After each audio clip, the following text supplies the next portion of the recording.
ইয়াৰ আগৰ ভিডিঅ'ত মই আপোনালোকৰ লগত শ্বেয়াৰ কৰিছিলোঁ লামাহাট্টাৰ অপূৰ্ব সুন্দৰ দৃশ্য। আজি এইটো ভিডিঅ'ত মই আপোনালোকৰ লগত শ্বেয়াৰ কৰিম দাৰ্জিলিঙৰ আৰু কেইটামান ভিউ পইণ্ট। তো guys welcome back to my YouTube channel and Facebook page Gauripuriya Devjani. মই আপোনালোকৰ দেৱযানী, জয় গুৰু চবকে। ভিডিঅ'টো আৰম্ভ হোৱাৰ আগত আপোনালোকে জনাওক এইটো ভিডিঅ' আপোনালোকে দুনিয়াৰ কোনটো স্থানৰ পৰা চাই আছে, তেনেহ'লে নেক্সট ভিডিঅ'ত মই আপোনালোকক ধন্যবাদ জ্ঞাপন কৰিব পাৰিম। তো গাইজ আজি আপোনালোকক লৈ গৈ আছো দাৰ্জিলিঙৰ এখন অতি ধুনীয়া আৰু মনোমোহা ঠাই লাভাৰ্ছ পইণ্ট। যদি আপুনি দাৰ্জিলিং ফুৰিবলৈ আহে তেন্তে এই ঠাইখন একেবাৰে মিছ নকৰিব। পাহাৰৰ বুকুত অৱস্থিত এই ঠাইখনৰ পৰা দেখা যায় সেউজীয়া বনাঞ্চল, কুঁৱলীৰে আবৃত পাহাৰ, একা বেকা পথ আৰু দূৰলৈ বিস্তৃত অপূৰ্ব প্ৰাকৃতিক দৃশ্য। ইয়াৰ শান্ত পৰিৱেশ আৰু শীতল বতাহে মনটোক একেবাৰে সতেজ কৰি তোলে। এই ঠাইখনত অহাৰ লগে লগে আমি নাৰিকলৰ পানী খাই লৈছোঁ, কাৰণ বডিটোক হাইড্ৰেটেড ৰাখিব লাগিব। আপোনালোকে তেনেকৈ ফুৰিবলৈ গ'লে নেচাৰেল জুচ নিশ্চয়কৈ খাব, যেনেকুৱা নাৰিকলৰ পানী, কুঁহিয়াৰৰ ৰস। তেনেহ'লে আপোনালোকৰ বডিটো হাইড্ৰেটেড থাকিব আৰু লগতে আপোনালোকে এনাৰ্জি পাব। লাভাৰ্ছ পইণ্ট নামটো শুনি বহুতে ভাবে যে এই ঠাইখন কেৱল প্ৰেমিক প্ৰেমিকাৰ বাবে, কিন্তু আচলতে তেনে নহয়। পৰিয়াল, বন্ধু বান্ধৱ বা অকলে ভ্ৰমণ কৰা যিকোনো মানুহেই ইয়াত আহি প্ৰাকৃতিক সৌন্দৰ্য উপভোগ কৰিব পাৰে। এই ঠাইখনত বহি অলপ সময় কটালেই নগৰৰ ব্যস্ততা, মানসিক চাপ আৰু ক্লান্তি যেন ক'ৰবাত হেৰাই যায়।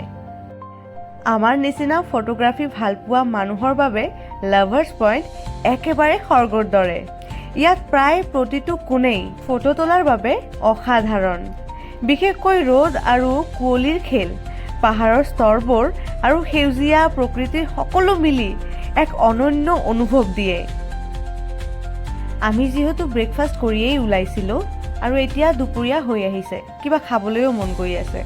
একো আনহেল্ডি নোখোৱাকৈ আমি যিমান পাৰোঁ নেচাৰেল জুচ আৰু লস্সি এইবিলাকে খাই আছিলোঁ। হোটেল গ'লেতো আমি ভাত খাব পাৰিমেই, কিন্তু আমাৰ দুয়োটাৰে মোশ্যন চিকনেছ আছে। ठंडा नहीं है,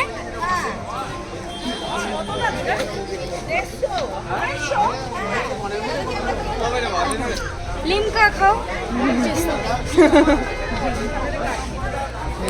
और कुछ भी खाओ, नौटंकी जरूरी है ना, नौटंकी जरूरी है। एक चॉकलेट खाओ बट नौटंकी करो। हाँ।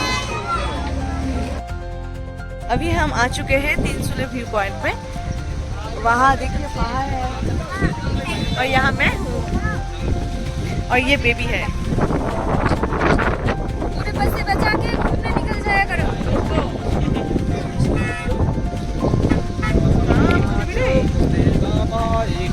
আপুনিও যদি আমাৰ দৰে ভাগ্যৱান হয় তেনেহ'লে এই চাওক, আকাশখন একেবাৰে পৰিষ্কাৰ পাব।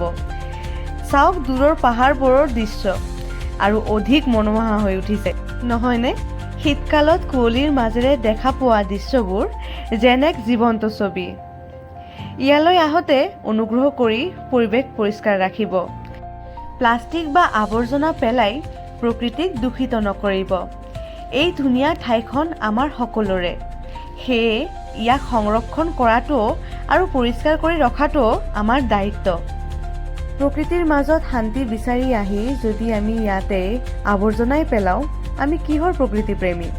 তো গাইজ, ইয়াৰ পিছত আমি ক'লৈ গ'লোঁ, কি কৰিলোঁ, কি খালোঁ, এই সকলোবোৰ জানিবৰ বাবে মোৰ পেজটোক ফ'ল' কৰি দিব। লগ পাম আন এটা ভিডিঅ'ত। আজিলৈ আহি আছোঁ। থেংক ইউ ছ' মাছ। ভিডিঅ'টো গোটেইখিনি চোৱাৰ বাবে মই আকৌ আহিম নতুন নতুন ভিডিঅ' লৈ আপোনালোকৰ আগত। তেতিয়ালৈকে আপোনালোকে বহুত ভাল থাকিব। Till then, take care, bye বাই।